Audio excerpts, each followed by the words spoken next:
안녕하세요. 비욘디 시청자 여러분. 저는 한양대학교 병원에서 외과 교수로 근무하고 있는 차치환이라고 합니다. 제 전공 분야는 유방내분비외과라고 해서 주로 유방질환, 유방암, 그리고 갑상선암 환자들을 진료하고 있고요. 외과 교수는 주로 수술을 하지만 이제 유방암 같은 경우는 전신 질환이기 때문에 저는 약물 치료도 같이 하고 있습니다. 제가 이번이 비욘디 채널의 네 번째 출연하고 있는데요. 매번 출연할 때마다 떨리고 긴장이 많이 됩니다. 제 모습이 좀 초췌해 보이더라도 감안을 해 주셨으면 좋겠고요. 아직 의정 사태가 끝나지 않았습니다. 그래서 저희 병원에는 과마다 다르지만 이제 전공의와 인턴 수가 턱없이 부족하고 아직도 숙직 당직을 서고 있거든요. 그래서 제가 어제 저녁부터 병원에서 숙직 당직을 쓰면서 응급실 환자를 보고 잠을 자고 또 오늘 아침에도 일을 하고 환자를 보고 강의를 하고 지금 두 번째 강의를 하러 여기 왔습니다.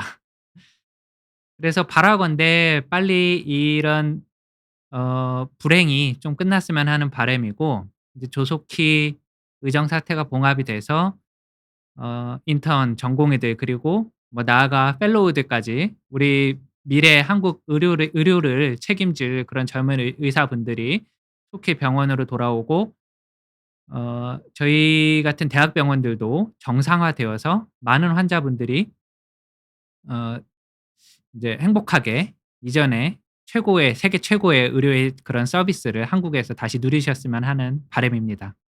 음. 오늘 제가 말씀드리고자 하는 주제는 여성 호르몬 대체 요법. 이제 그러니까 갱년기가 찾아오면서 갱년기 증상으로 인해서 그런 불편감들을 완화하기 위해서 이제 먹는 혹은 주사로 그런 먹는 약으로 호르몬 대체 요법을 시행을 하는데요. 이제 이것이 유방암과 관련이 있다라는 것은 역사적으로 널리 알려진 사실입니다. 그리고 사실 비욘디 채널 말고도 유튜브에 검색을 해 보시면은 다양한 콘텐츠들이 이미 있습니다. 네, 그렇지만 오늘 저는 대학에서 근무하는 연구하고 있는 교수인 만큼 그런 각각의 그런 연구 결과들에 대해서 과학적인 또 최신 그런 연구 결과들을 소개하면서 유방암을 보는 전문의로서의 입장에서 유방암의 위험성에 대해서 객관적으로 말씀을 드리고 또 이 콘텐츠를 통해서 많은 분들이 좀 제대로 된 정보들을 지식을 얻으셨으면 하는 바람에서 이러한 주제를 선정하게 됐습니다. 먼저 짧게 저에 대해서 소개를 해 드리자면요. 연세대학교 의과대학을 졸업했고 현재 한양대학교 의과대학 외과학교실에서 조교수로 근무를 하고 있고 한양대학교 병원 유방암 국제센터장을 맡고 있고 한국유방암학회 산하의 임상시험위원회, 그러니까 주로 이제 환자들 대상으로 혹은 환자분들의 데이터를 대상으로 해서 연구를 하는 위원회고요. 통계위원회, 우리나라 유방암 백서 자료라고 하는데요. 어 1-2 년간의 유방암의 발생 빈도라든지 혹은 발생 현황 등에 대해서 상세한 통계 백서를 유방암 학회에서 내고 있습니다. 그래서 여러분들도 유방암 학회 홈페이지에 들어가시면은 우리나라의 유방암 현황에 대해서 어 잘 아실 수 있고요.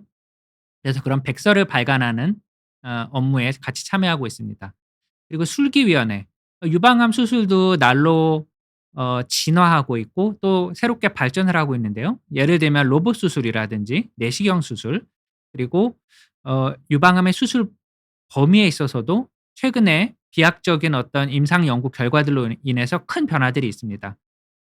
또 요즘에는 AI, 그러니까 인공지능을 진단과 수술에 접목하는 그런 여러 가지 연구들이 활발히 진행되고 있는데 그러한 것들을 이제 유방암 학회 내에서 같이 고민하고 또 변화에 선도적인 역할을 해 나가는 그런 술기위원회의 일원으로서 활동을 하고 있고 교육위원회.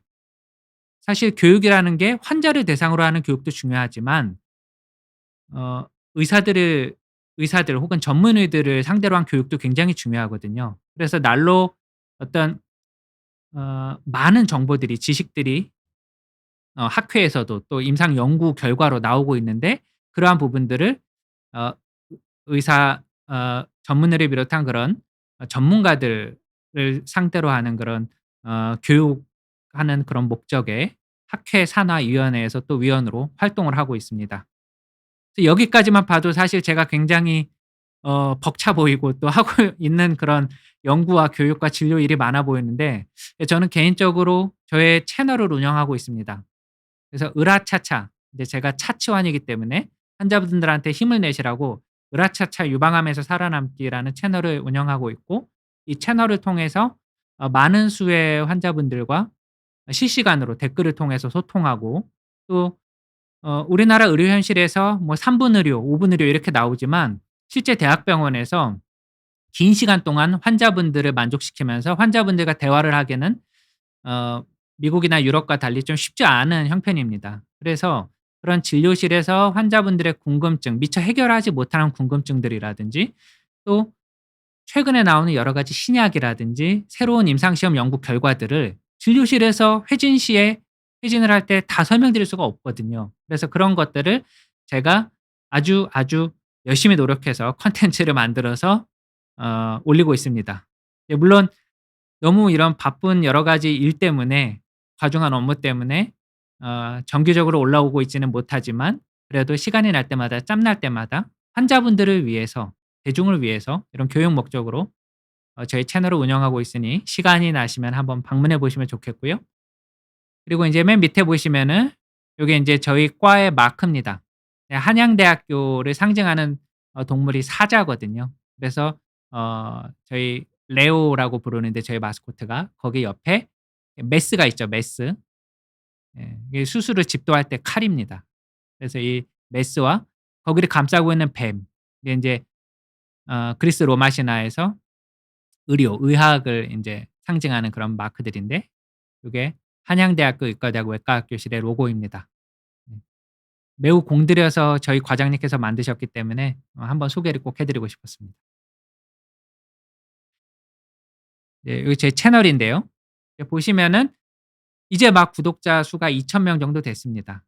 그래서 환자분들이 가장 궁금해하실 만한 내용들 예를 들면은 암 환자가 라면을 먹어도 되는지 뭐 유제품을 먹어도 되는지 어떤 영양제를 먹어도 되는지 아마 이런 것들 이전에 비욘디 채널에서 다루셨을 수도 있는데 그런 것에 대해서 제가 콘텐츠를 만드는 바가 있고 또 암이 진단이 되면 유방암은 사실 굉장히 복잡하거든요. 이게 이질성이라고 하는데 하나의 종류가 아닙니다. 그래서 각각 환자마다 조직 검사 결과지를 해석하는 방법들이라든지 또 TNBC라고 해서 삼중 음성 유방암이라는 게 있는데 매우 골치 아픕니다. 예후가 굉장히 안 좋고 젊은 환자들한테 많이 생기고 재발이 흔한데 이제 최신의 그런 치료 방침들, 신약들에 대해서 소개하는 이런 콘텐츠들도 있으니까 한번 좀 들어가 보시길 추천해 드립니다. 음. 이제 강의를 본격적으로 하기에 앞서서 좀 더 아이스 브레이킹을 하고자 제가 좋아하는 그림을 하나 소개해 봤는데요. 레일로드 선셋이라고 1929 년도에 어 그려진 작품입니다. 지금 보시면은 이 그림 안에 아주 아름다운 선셋이 있고 예 저는 하늘을 보는 걸 아주 좋아하는데요. 이렇게 해가 지는 풍경을 에드워드 호퍼가 그린 그림입니다. 그래서 작년이었나 재작년이었나 에드워드 호퍼전이 우리나라에서 열렸을 때 저는 굉장히 행복했고 2번이나 갔었던 기억이 있습니다. 제가 학회에서 여러 가지 일을 맡으면서 연구를 주도하고 있는 게 크게는 2가지 프로젝트가 있습니다. 이제 첫 번째는 남성 유방암인데요. 남성한테도 유방암이 생깁니다. 들어보셨나요? 음. 일부 드라마나 영화에서 아주 간간이 소재로 나오기도 하는데 여성 환자가 100 명이 있으면 그중에 1 명이 남성 환자입니다. 대개 인제 70대 정도 되는 그런 고령에서 많이 생기고 이제 남성 유방암은 사실은 남성 환자한테서 우리가 유방 검사는 안 하죠. 그런 스크리닝이 없기 때문에 되게 좀 진행이 돼서 발견이 되고 연구 자체가 희귀하기 때문에 예후가 좀 좋지 않은 편입니다. 그래서 저는 학회에서 사실은 어쩌다 보니 이 우리나라 전체 유방암 남성 유방암 환자들의 코호트를 구축하는 일을 하고 있는데 이게 나아가서는 아시아 그리고 오세아니아 그러니까 지금 일본하고 호주, 뉴질랜드 측과 같이 해서 이런 아시아 환태평양 남성 유방암 전 세계적인 코호트를 구축하는 것을 목표로 지금 연구를 하고 있습니다. 또 다른 제 연구 주제는 브라카라는 건데요. 브라카라고 해서 요렇게 말초 혈관 혈액을 체열을 하면은 브라카 유전자의 돌연변이가 있는지를 알 수 있습니다. 사실 브라카 유전자 돌연변이로 설명이 되는 유방암은 유전성 유방암이라고 하고, 제가 이전에 아마 비욘디에서 강의를 했었던 주제였던 것 같은데 10에서 15% 밖에 되진 않습니다. 그렇지만 브라카 유전자의 돌연변이가 있는 경우에는 난소암의 위험도도 올라가고 또 젊은 여성에서 호발하기도 하기 때문에 제가 요것도 우리나라 유방암 학회에서 가장 큰 대규모 코호트를 만들어서 로봇 내시경 술기 연구회에서 함께 최근에 아주 좋은 논문을 낸 바가 있습니다.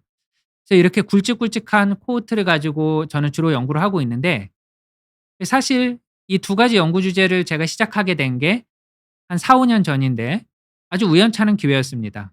근데 인제 각각의 연구 주제들을 독립적으로 시작을 했는데, 사실은 어떻게 하다 보니 남성 유방암이 브라카 유전자 돌연변이가 많거든요. 근데 인제 왜 그런지는 사실은 아직 잘 모릅니다. 그러니까 제가 우연치 않게 이렇게 남성 유방암과 브라카 유전자 돌연변이 보인자라고 하거든요. 와 관련된 유방암에 대해서 연구를 하게 됐는데 이 두 가지가 교차하는 지점이 있는 거죠. 그래서 사실 저는 그 사실을 알고서 참 흥미로웠고 '아 세상에 우연은 없구나.' 예 저는 뭐 그렇다고 제가 어떤 결정론을 믿는 거는 아니지만 '세상에 우연은 없다.'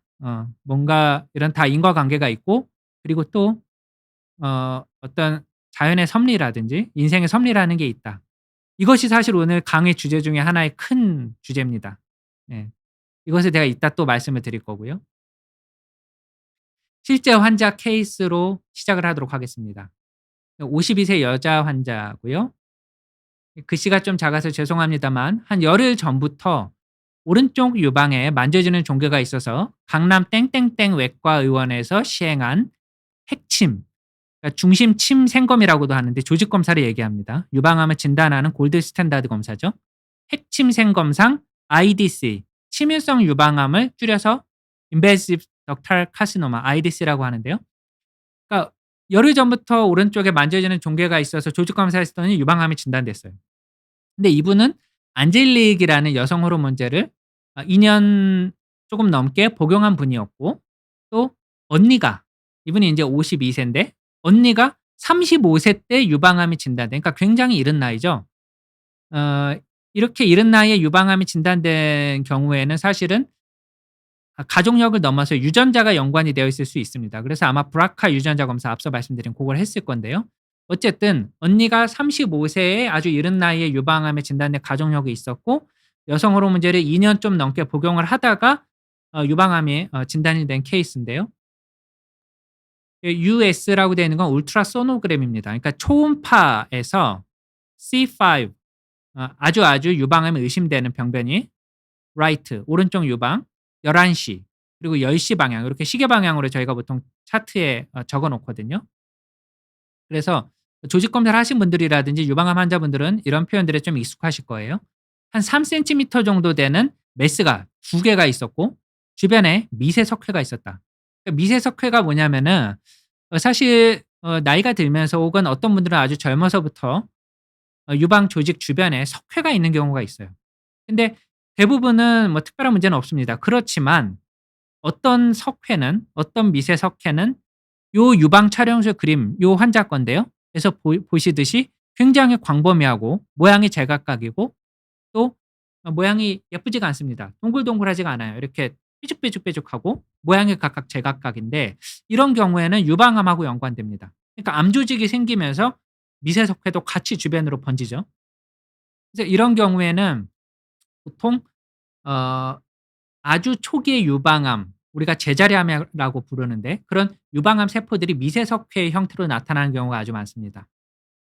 이분의 실제 초음파 사진이고요.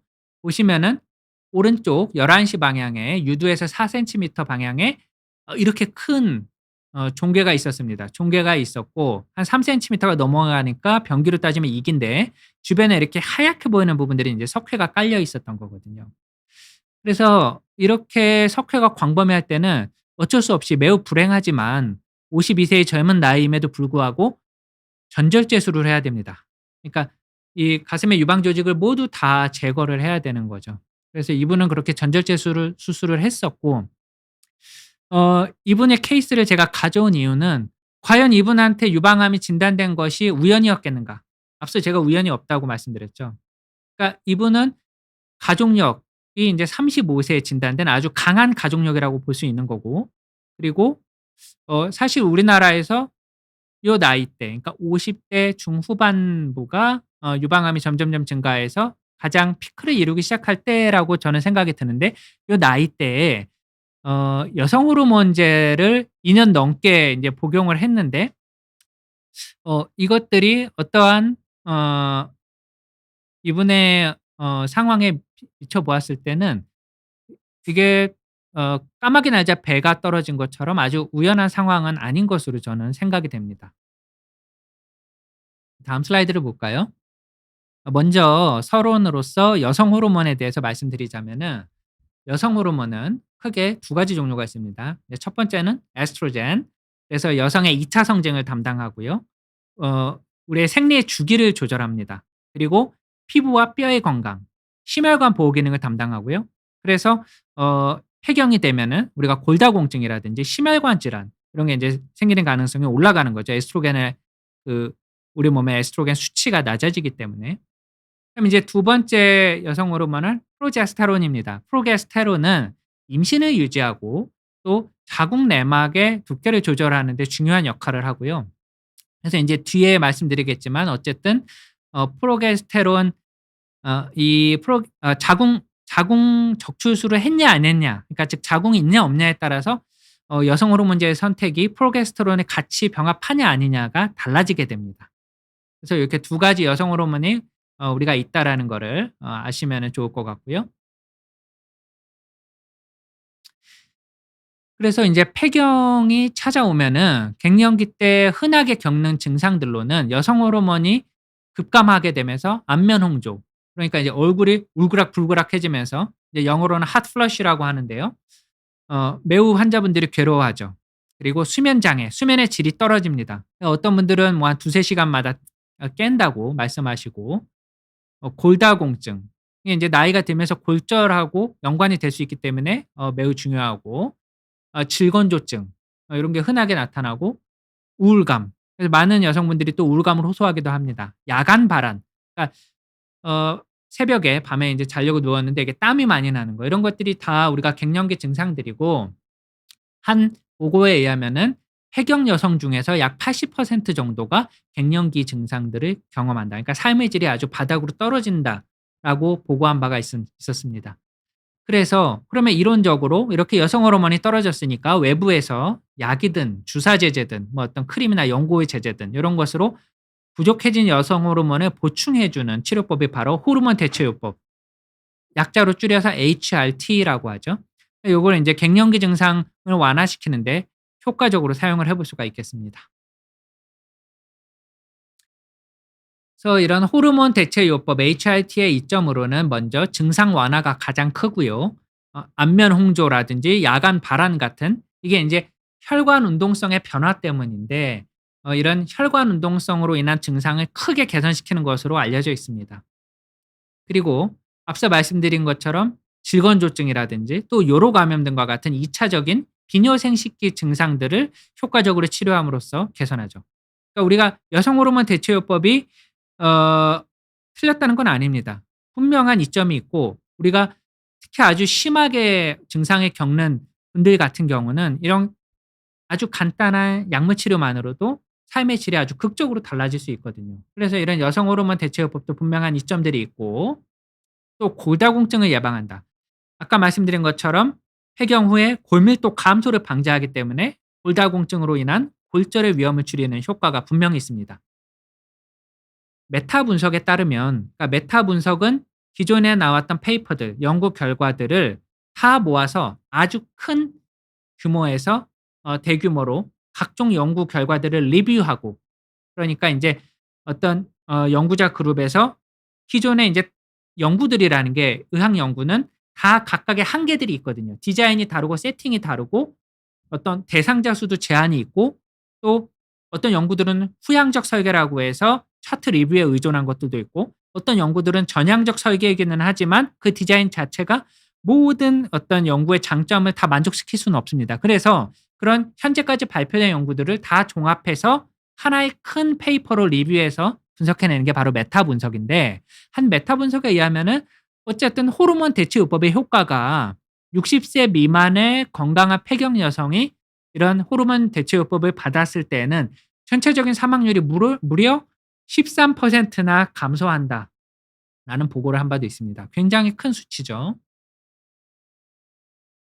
좀 더 구체적으로 보자면 갱년기 증상을 완화하는 효과로는 WHI 연구에 의하면은 안면 홍조 증상이 약 70% 정도에서는 호전되었고, 또 킵스 연구에 의하면은 수면의 질, 아까 말씀드린 것처럼 인제 야간 각성, 밤에 막 새벽에 깨고 이러는 게 약 50% 가까이 감소되었다라는 보고들도 있어요. 그래서 요것만 봐도 사실 삶의 질이 굉장히 좋아지는 거죠. 그리고 2 차적인 척추 골절의 위험도가 약 35% 정도 감소됐다고 보고한 바가 있습니다. 우울감에 대해서는 포이즈라는 연구에 의하면은 우울 점수 척도, 우리가 인제 스코어로 매기는데 평균적으로 한 5 점은 개선이 된다. 그리고 뭐 피로도라든지 기분 장애가 상당히 호전된다라고 보고한 바가 있습니다. 또 앞서서 에스트로겐이 심혈관 질환하고도 연관이 있다고 말씀을 드렸는데, 엘리트 연구에 의하면은 폐경 후에 6년 이내에 이 호르몬 대체 요법을 시작했을 때 경동맥 내막의 두께 증가율이 연간 0.007 밀리미터 정도 감소한다. 이게 0.007 밀리미터니까 굉장히 작을 수도 있지만 경동맥 자체가 굉장히 아주 가늘거든요. 그래서 이런 것들이 어떤 심혈관 질환을 으로 인한 사망률을 낮추는 데 기여한다라고 보고한 바가 있습니다. 조금 더 구체적으로 들어가서 그러면은 어떤 호르몬제를 우리가 선택할 수 있겠느냐. 여기서 인제 보시면은 제가 키포인트로 삼은 것은 바로 요 부분인데, 유방암의 위험도입니다. 오늘의 토픽이죠. 그래서 각각의 제형의 종류를 정리해 보자면, 첫 번째, 에스트로겐 단독제라는 게 있습니다. 에스트로겐 단독제는 에스트로겐만 성분이 있는 건데 자궁이 없는 여성에서만 쓸 수 있어요. 이제 그 이유는 에스트로겐 단독제를 복용했을 때 이것이 자궁 내막을 어떤 지속적으로 자극하기 때문에 자궁 내막암의 위험이 매우 크게 증가하기 때문입니다. 그래서 에스트로겐 단독제 같은 경우는 이제 자궁이 없는 여성을 적응증으로 해서 쓰는 거고, 유방암의 위험은 낮거나 없다고 보고한 바가 있습니다. 그러니까 상대적으로 안전한 거죠. 이제 복합제 같은 경우는 에스트로겐과 프로게스틴 제제, 아까 프로게스테론이 이제 자궁 내막을 하고 연관이 돼 있다고 말씀드렸는데, 그러니까 이게 자궁 내막을 보호해 주는 기능이 있는 거예요. 그래서 이 두 가지 성분이 들어간 것을 여성 호르몬 복합제라고 인제 하는데, 요거 인제 자궁이 있는, 그러니까 자궁 적출수를 받지 않는 여성에서는 당연히 이 복합제를 써야 하는 거죠. 그래서 자궁 내막 보호 효과가 있는데, 그렇지만 유방에 있어서는 이게 인제 과도한 여성 호르몬의 노출로 인해서 유방암의 위험도가 증가합니다. 이 구체적인 수치는 제가 뒤에서 또 말씀드릴 거고. 그리고 경피 패치형, 그러니까 피부로 이렇게 패치처럼 붙이는 것들도 있어요. 그래서 요것의 인제 적응증은 성분으로는 인제 프로게스테론이 있는 것도 있고 없는 것도 있고, 에스트로겐 단독제제 있는 것도 있고 다양합니다. 유방암의 위험은 낮아요. 이제 일부 자료에 의하면 그렇고, 요것의 인제 특징은 간으로 이게 우회돼서 대사가 됩니다. 그래서 예를 들면은 뭐 전신 증상이 있는 경우에 적응증이 될 수 있겠고, 이제 질크림, 그러니까 국소 제제들이 있어요. 에스트리오 크림 연고 같은 경우인데, 예를 들면은 성관계를 할 때 통증이 너무 심하다든지 질건조증이 있을 때에는 이런 갱년기 여성에서는 에스트로겐 크림을 사용할 수가 있고, 이것은 인제 유방암의 위험은 사실 거의 없다고 돼 있어요. 그래서 이제 최근 가이드라인에 의하면은 조심스럽긴 하지만 어쨌든 유방암 환자한테도 처방을 하기도 합니다. 그 특징으로는 인제 전신 흡수가 낮기 때문이죠. 음. 그래서 요렇게 다양한 여성 호르몬제의 종류가 있다. 이거를 인제 좀 더 보기 쉽게 표로 정리를 해 보자면은, 첫 번째, 자궁이 있는 여성에서, 자궁 적출수를 받지 않는 여성에서는 요 에스트로겐과 프로게스테론 복합제를 사용을 합니다. 그래서 인제 보시면은 어떤 그런 프로게스틴 제제가 들어가느냐에 따라서 안젤릭정이라든지 크림의정, 이거는 인제 약의 실제 이름이거든요. 앞서서 제 환자가 안젤릭정을 복용을 했었었죠. 요런 제제들이 있을 거고, 그다음에 인제 자궁 수술을 한 여성에 있어서는 에스트로겐 단독제, 그래서 프로기노바라든지 에스프라디올 대포 주사, 이건 이제 주사거든요. 이런 주사 제제가 있습니다. 그리고 이건 겔, 아까 크림 제제로 된 DB겔이라는 것도 에스트로겐 단독 제제로 있을 수 있고, 이건 인제 자궁 수술을 한 환자들한테서 쓸 수 있는 거고, 그다음에 인제 세 번째 분류는 티볼론이라는 제제고, 인제 최근에 사실은 많이 쓰는 약들 중에 하나인데 리비알이라는 약이 있습니다. 들어보신 분들 많을 거예요. 리비알이라는 약은 사실 기존의 그런 요 위의 제제들하고는 좀 다르게 셀렉티브, 그러니까 선택적으로 에스트로겐 액티비티, 에스트로겐의 활성도를 조절하는 역할을 하는 약제입니다. 음. 쪼금 복잡하긴 한데 어쨌든 우리가 전통적으로 알고 있는 이런 호르몬 제제랑은 좀 다른 약이다. 그래서 다양한 호르몬 제제의 특징을 우리가 이렇게 세분화해서 살펴볼 수가 있고, 뒤에 말씀드리겠지만 환자분에 따라서 다른 선택이 가능합니다. 죄송합니다.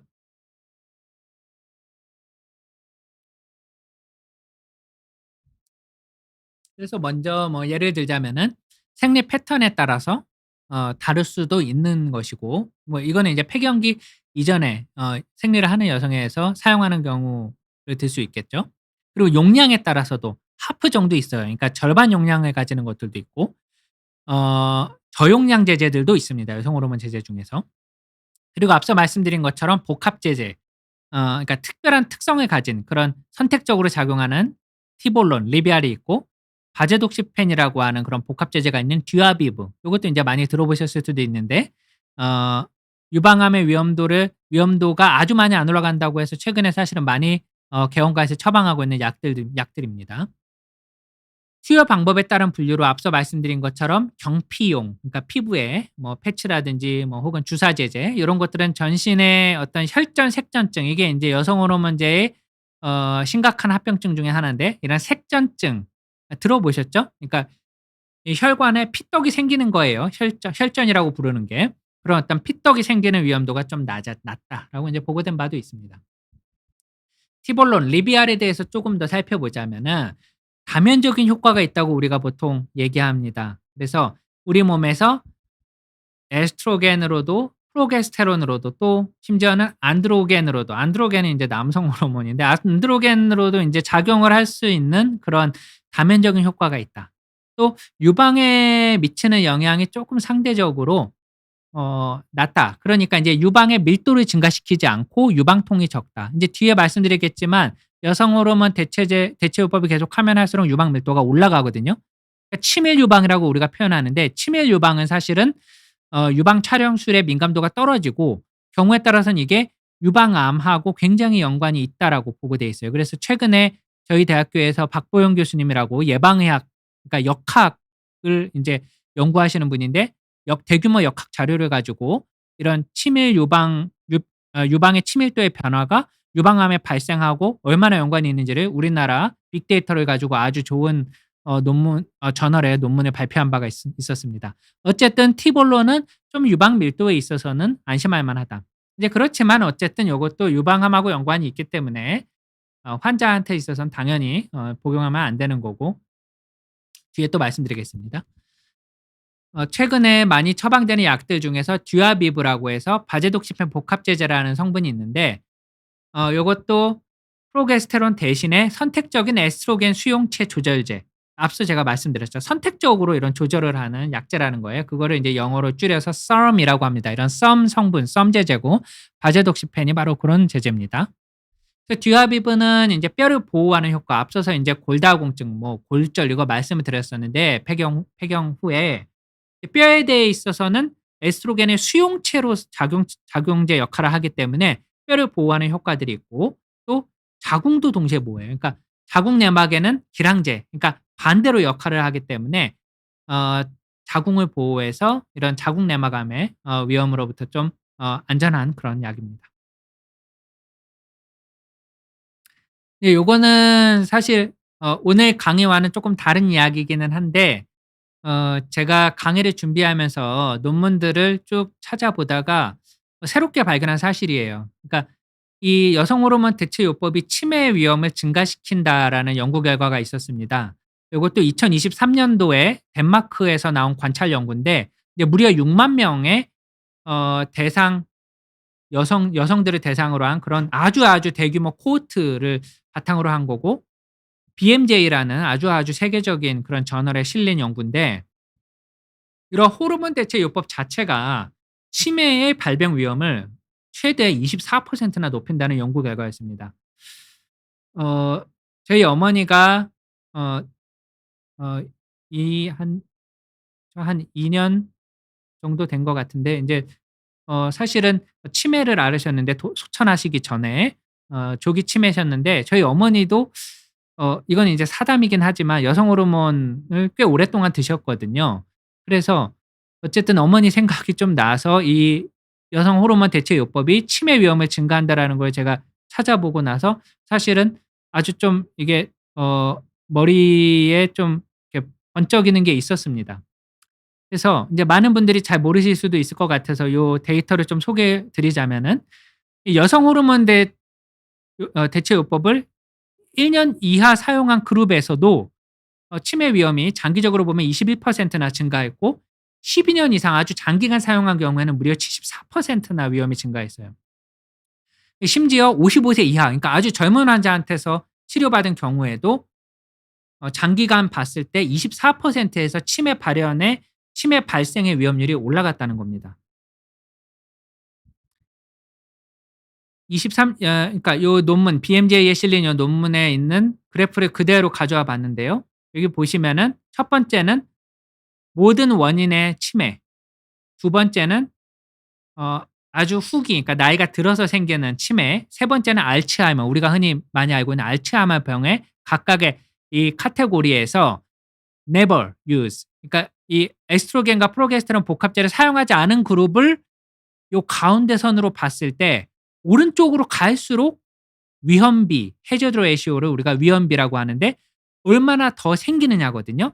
1이 기준이기 때문에 여기서 1 보다 높은 소수점 숫자, 그러니까 예를 들면 1.24죠. 이것은 인제 여성 호르몬 대체제를 사용한 여성에서 1.24, 그 뒤에 24%, 앞서서 제가 21%라고 했는데요. 어쨌든 여성 호르몬제를 사용한 그룹에서 24%나 이 모든 원인의 치매가 더 많이 생겼다는 거예요.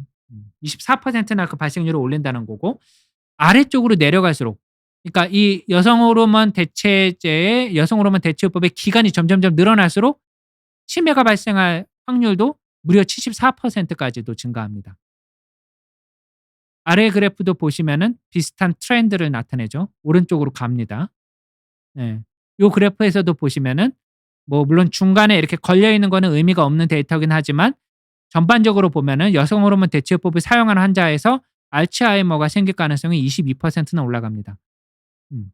그래서 인제 오늘 강의 주제와는 직접적으로 연관은 되지 않지만 어쨌든 제가 인제 새롭게 발견한 논문이기 때문에 한번 소개를 해 드리고자 말씀을 드리고, 앞서서 제가 55세 이하의 이 여성 호르몬 대체제를 사용하는 환자한테서도 지금 보시면은, 그러니까 우리가 보통은 아주 젊은 나이에 사용하는 환자한테서는 그래도 좀 안전하다라고 보통은 생각을 하거든요. 근데 어쨌든 여성 호르몬 대체요법을 사용을 하면은 24%나 이 어 치매가 생길 가능성이 올라간다라고 인제 이 연구 결과에서는, 대규모 코호트 연구에서는 밝혀낸 바가 있습니다.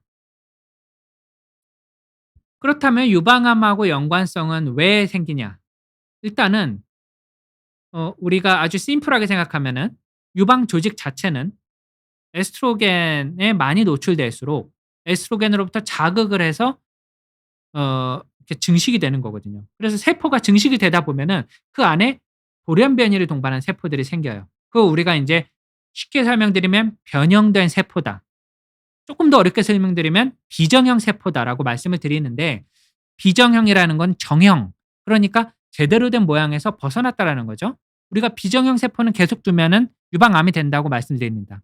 이걸 인제 전구 세포라고 하는데 유방암의 아주 고위험군인 거죠.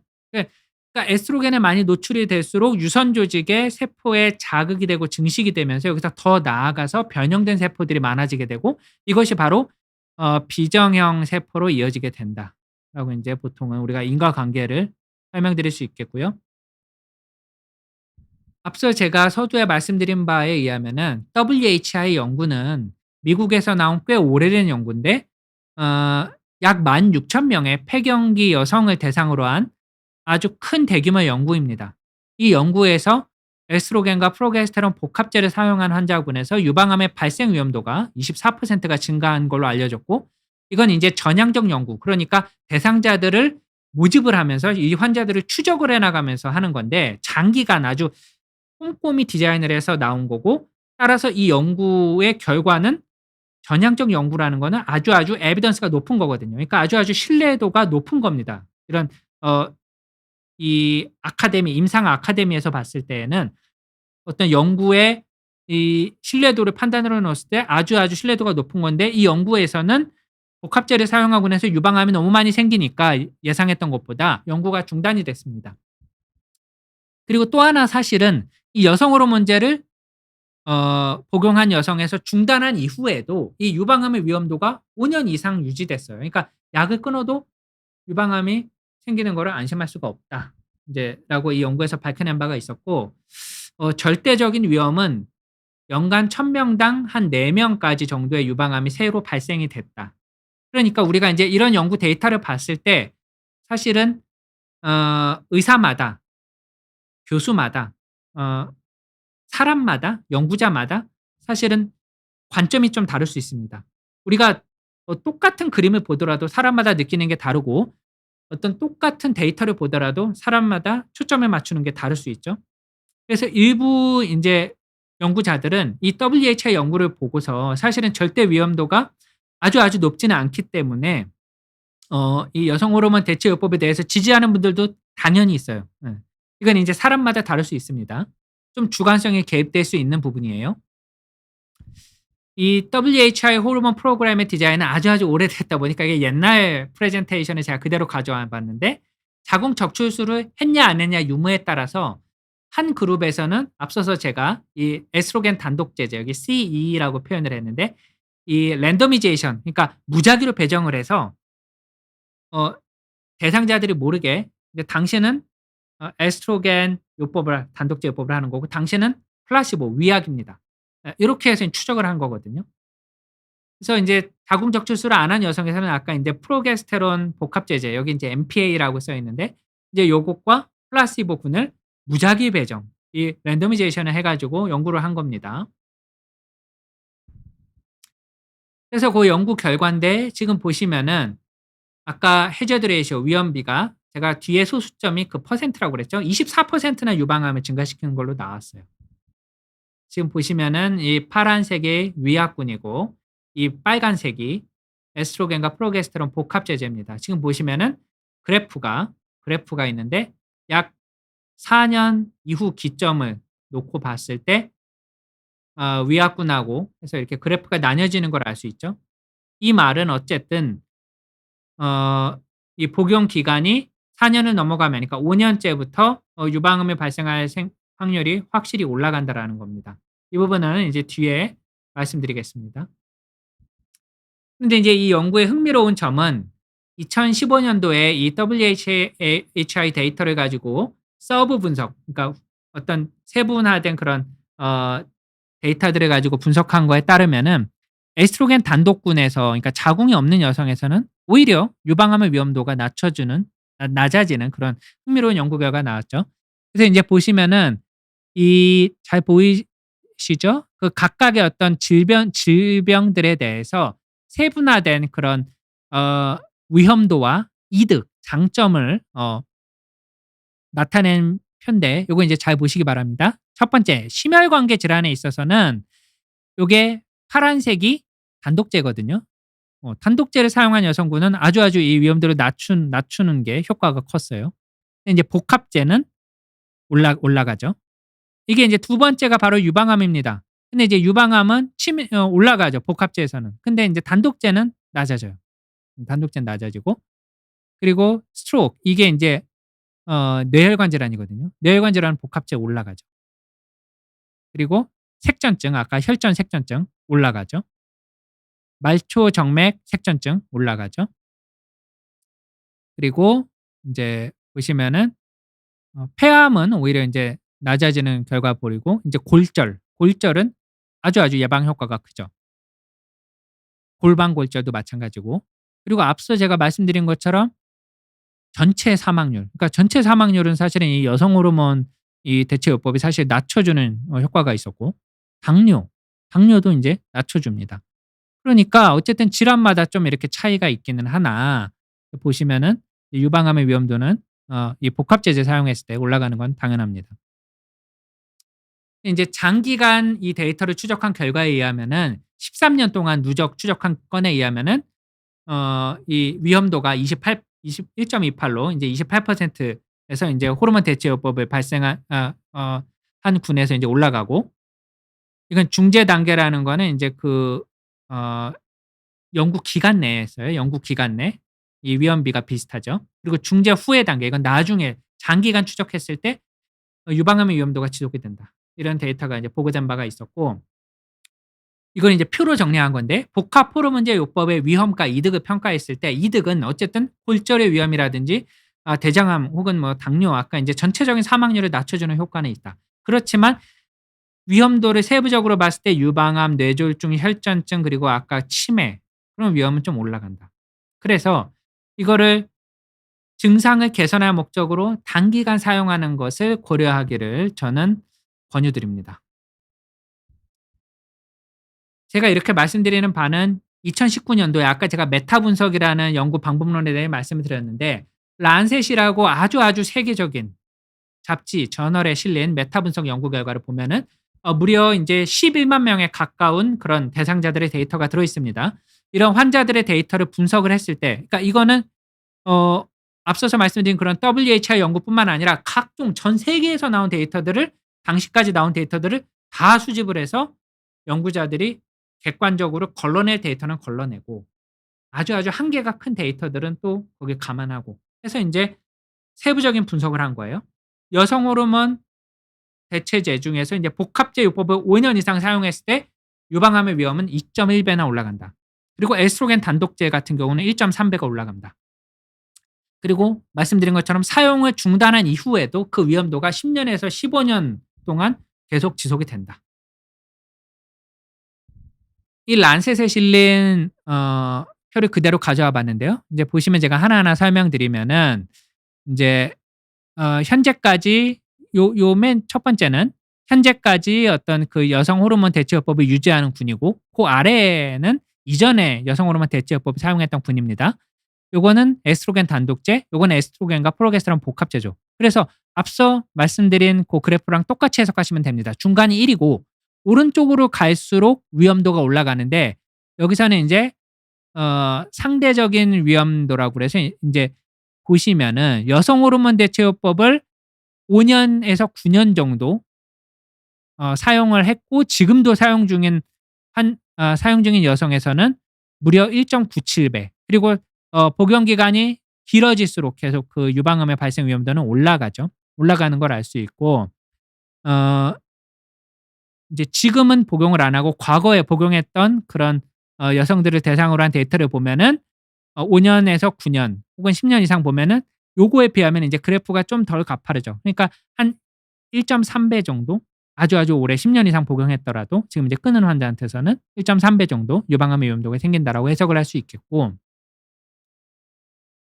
이 란셋에 실린 요 표를 또 보시면은 앞서서 제가 인제 이 여성 호르몬 대체제도 종류에 따라서 아주 다양하다고 말씀드렸는데 먼저 인제 성분을 놓고 보면은 어 이거는 인제 어 에스트라다이올과 에스트로겐 고 성분인 거고 그다음에 경구로 투여하는 거 요거는 인제 피부로 하는 거. 이게 위에가 인제 에스트로겐 단독제고 아래가 인제 복합제인데 복합제의 요 빨간색 그래프를 보시면은 2.08 배 앞서 제가 보여드린 바 2.1배 올린다라는 게 인제 전체적인 거고 근데 각각의 인제 예를 보면은 어떤 프로게스테론 성분이 들어가느냐에 따라서 쪼끔의 차이는 있을 수는 있고 또 보시면은 프로게스테론을 매일 사용하는 거나 간헐적으로 사용하는 거 고거에 있어서 좀 차이가 있습니다. 그리고 이제 버자이널 크림 이제 질크림 같은 경우는 좀 더 안전하다고 보는 거고 티볼론 아까 인제 리비알 말씀드렸는데 1.57배 올린다라고 란셋에 실린 논문에서 말하고 있습니다. 또 흥미로운 거는 우리가 일반적으로 유방암은 뚱뚱할수록 많이 생긴다고 보통 사람들이 알고 있잖아요. 지금 보시면은 맞거든요. 여성 호르몬제를 사용하지 않은 여성 여기 보면은 파란색인데 보시면은 ER 포지티브, ER 네거티브 이거는 유방암의 서브타입입니다. 사용하지 않은 여성에서는 이게 오른쪽에 BMI가 점점점 올라가는 거거든요. 뚱뚱한 건데 뚱뚱해질수록 어 여성 호르몬하고 관련해 유방암이 생기는 건 맞아요. 왜냐하면은 지방에서 여성 호르몬이 전환되기 때문에 폐경 후에는. 그런데 위에 빨간색을 보시면은 이 여성 호르몬 대체제로 인해서 대체요법으로 해서 유방암이 생긴 경우에는 이게 그래프가 플랫하죠. 평탄합니다. 그러니까 오히려 마른 여성에서도 유방암의 위험을 안심할 수는 없다. 여성 호르몬 대체요법으로 생긴 유방암의 경우에는 지금 보시면 그래프가 아주 흥미롭습니다. 그리고 장기간 추적한 결과거든요. 지금 보시면은 이 그래프 A가 에스트로겐과 프로게스테론 복합제인데 무려 인제 20년 동안 장기간 추적한 겁니다. 지금 보시면 이게 여성 100 명한테서 유방암이 생길 가능성을 보는 건데 지금 보시면은 이 6.3%는 MHT 그러니까 인제 호르몬 대체요법을 하지 않은 군이에요. 그런데 5년 동안 사용한 군에서는 이게 8.3% 그러니까 2%가 올라갔죠. 그리고 10년 동안 사용한 군에서는 10.3% 그러니까 약 한 4% 올라간 거예요. 그러니까 오래 사용하면 오래 사용할수록 한 2배 정도 더 올라간다라는 거고 아까 제가 에스트로겐 단독제제 같은 경우는 그래도 좀 안심할 수 있다라고 말씀드렸는데 여기서는 지금 보시면은 뭐 차이가 거의 없습니다. 음. 어쨌든 장기적으로 유방암이 생길 가능성은 오래 복용할수록 생긴다. 그리고 또 하나 흥미로운 사실은 어 이 란셋에 실린 메타 분석에 보시면은 유방암이 생긴 환자한테서 어떤 유방암이 생기냐. 지금 보시면은 ER 양성 그러니까 에스트로겐하고 관련 있는 유방암이 더 많이 생긴다라고 보고된 바 있어요. 그럴 수 있죠 당연히. 이건 호르몬 대체요법으로 생긴 거니까. 그런데 우리가 하나 간과해서는 안 되는 것은 우리가 보통은 호르몬 수용체가 양성인 ER이 양성인 유방암 같은 경우는 예후가 좋고 또 치료가 좀 수월하다. 항암 치료를 덜 한다라고 알려져 있긴 합니다. 그렇지만 분명한 사실은 우리가 유방암에 진단된 이후에는 수술을 해야 되고 방사선 치료를 해야 될 수 있고 또 항암 치료를 하는 환자들도 분명 있고 또 그걸 결정하기 위해서 여러 가지 사회적인 비용이 들어간다. 그러니까 돈이 들어간다라는 거죠. 인제 어떤 그런 것들을 놓고 봐야지 이게 여성 호르몬제로 인한 유방암은 좀 순화라고 인제 보통 우리가 잘못 알려져 있기 때문에 그렇게 해서 호르몬 대체요법을 괜찮다라고 생각하는 건 사실 저는 틀리다고 봐요. 사람마다 물론 생각이 다를 수 있습니다. 또 두 번째 사실은 이 유방암의 특성 중에서 소엽성 유방암이라는 게 있어요. 여기 인제 로빌라라고 있는 거 제가 빨간색으로 했죠. 이 소엽성 유방암이 생길 확률이 2.72 배나 올라갑니다. 근데 소엽성 유방암은 사실은 절대 순하지 않아요. 소엽성 유방암은 오히려 치료가 까다롭고 항암 치료를 하는 환자들도 많고 또 범위가 넓어서 전체 절제를 해야 되는 경우도 많습니다. 가슴을 다 드러내야 되는 경우들도 꽤 있어요. 또 재발도 많이 합니다. 그래서 이런 소엽성 유방암하고 연관이 된다는 측면에서 봤을 때 이 호르몬 대체요법으로 인해 생긴 유방암이 반드시 꼭 순환암은 아니다라고 꼭 저는 말씀드리고 싶어요.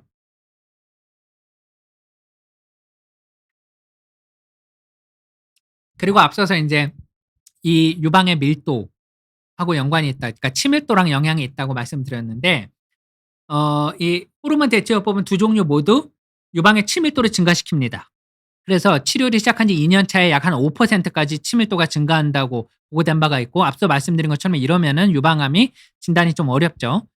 그래서 이 복합제제 요법을 사용한 경우에는 초음파에서 비정상적인 소견이 나오고 이런 경우가 많고 또 그래서 조직 검사가 필요한 경우가 약 10% 까지 증가한다고 보고된 바 있어요. 그러니까 조직 검사를 더 많이 해야 될 수 있다라는 거죠.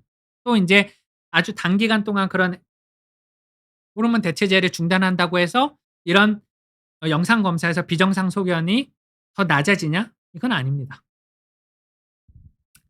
그래서 인제 지금 보시면 댓글에 이제 "혼란스럽다."라는 댓글도 있고 많은 분들이 "겁이 난다."고 한다는 댓글들도 있는데 그럼 과연 호르몬제를 복용해도 되냐? 저는 이 다 4 가지를 고려하고 환자분들께 말씀드립니다. 환자분들의 과거력을 인제 확인을 해야 되고, 그래서 자궁 수술을 했는지, 그래서 어떤 호르몬 대체 요법을 선택을 할 것인지, 그 두 번째는 리스크 팩터, 위험 요인이라고 그러는데 과연 유방암하고 연관된, 앞서서 보여드린 케이스처럼 아주 이른 나이에 가족력이라든지 혹은 이전에 영상 검사들, 그러니까 이전에 유방 검사를 했다라면은 그 결과들이 어땠는지, 조직 검사했다면은 그 결과가 어땠는지 반드시 참고해야 돼요. 무턱대고 호르몬 대체요법을 시작하면 안 됩니다. 그리고 무엇보다 중요한 것은 바로 갱년기 증상이 어느 정도냐. 그러니까 이게 정말 일상생활에 미치는 영향이 아주 아주 심각하냐. 여성 호르몬 대체요법이 반드시 필요하냐. 이런 환자들 분명히 있거든요. 이런 환자한테서는 해야죠. 어쨌든 그런 것들을 과학적으로 에비던스를 가지고 판단을 해야 된다라는 겁니다. 모든 연구 결과가 다 완벽할 수는 없어요.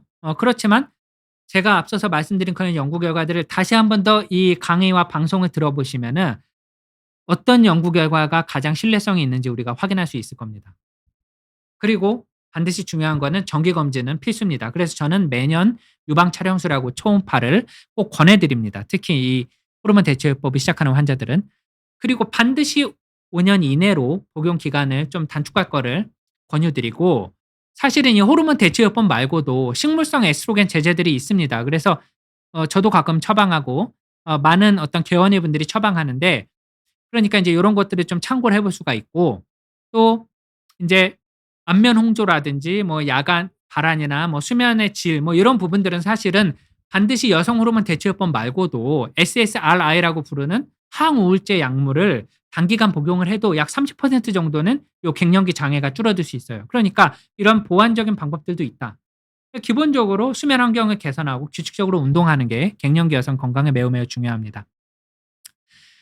그래서 이거는 또 다른 그런 이제 란셋에 실렸던 논문, 1997 년도에 실린 논문인데 다시 한 번 더 제가 강조드립니다.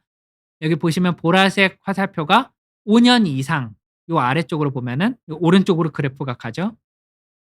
유방암이 생길 가능성이 올라간다는 거예요, 요 가운데에 비하면은. 근데 지금 많은 분들이 지금 질문을 올리셨는데, 제가 인제 진료실에서 받는 질문들 중에는 이제 대표적으로 호르몬제, 뭐 이런 여성 호르몬제, 꼭 갱년기 여성뿐만 아니라 유방암 환자분들도 많이 질문하는데 살이 쪄요, 제가. 근데 사실은 이게 체중 증가 그 자체보다는 우리 몸의 체지방의 분포의 변화가 동반된다라고 보통 설명을 드리고, 그러면 가족력이 있으면 반드시 여성 호르몬제는 금기냐, 먹으면 안 되냐? 꼭 그렇지만은 않습니다. 그러니까 단순한 가족력만으로 금기가 아니라 그전에 유방암의 병력, 아니 그 어떤 유방 검사의 병력이라든지 혹은 가족력이라면 어떤 가족력이냐. 그러니까 가족력의 수, 나이 요런 것들이 중요하다라는 거죠. 그래서 오늘 강의가 꽤 길어졌는데 요약을 하자면은 여성 호르몬제는 물론 잘 사용하면은 삶의 질을 극적으로 개선할 수 있습니다. 그래서 단순히 이거를 무서워서 피하거나 반대로 무조건 복용하기보다는 각각의 개인의 상황, 선호도를 고려한 맞춤형 치료가 가장 중요하다고 저는 생각합니다. 정기적인 유방 검진은 필수고요. 어 각 환자분마다 상황에 맞는 여성 호르몬제의 선택이 무엇보다 중요하다고 말씀을 드립니다. 자, 오늘 강의를 들어 주셔서 감사합니다. 질문 한 가지만 좀 받도록 하겠습니다. 자, 어떤 질문을 좀 받을까요? 어 "안녕하세요. 저는 산부인과에서 호르몬제를 먹으라고 해서 먹고 있어요. 그러면 끊어야 되나요? 호르몬제를 먹으면 갑상선 저하증이 있다는데 괜찮을까요?" 그러니까 제가 여성 호르몬제를 다 끊으라고 말씀드린 거 아니에요. 예. 그렇지만 어쨌든 면밀하게 이 갑상선 저하증이 우려가 된다고 하면은 아마 중간중간에 주치의 선생님께서 갑상선 호르몬 검사, TFT라고 부르는데 그런 것들을 체크하실 거예요. 그리고 유방 검진을 제때제때 잘 받으시고, 또 어 앞서 제가 강조드린 그런 포인트들을 잘 기억하셔서 선택을 하셨으면 좋겠습니다.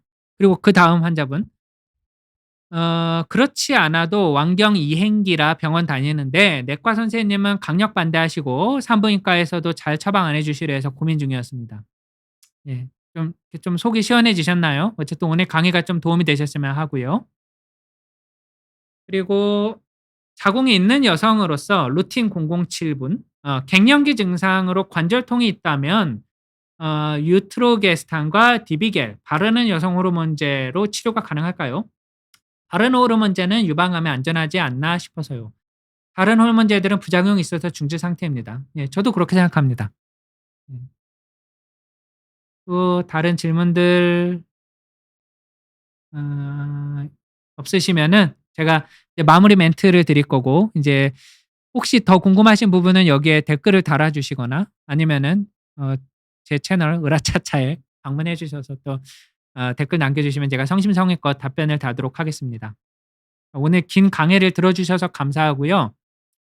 어 저는 인제 주로 유방 질환, 유방암 환자들을 주로 인제 보는 입장에서, 우리가 유방암이 진단이 되면은 되게 저희, 그러니까 유방외과 전문의한테로 대학병원에서 저희한테로 보통 처음 환자분들이 내원하시거든요. 그래서 저는 그 환자분들의 불안감, 그리고 또 환자분들의 여러 가지 고민, 우리가 단순히 이 짧은 강의와 연구 결과들, 논문 수치들로만 또 설명할 수 없는 그런 각각의 삶이라는 게 있거든요.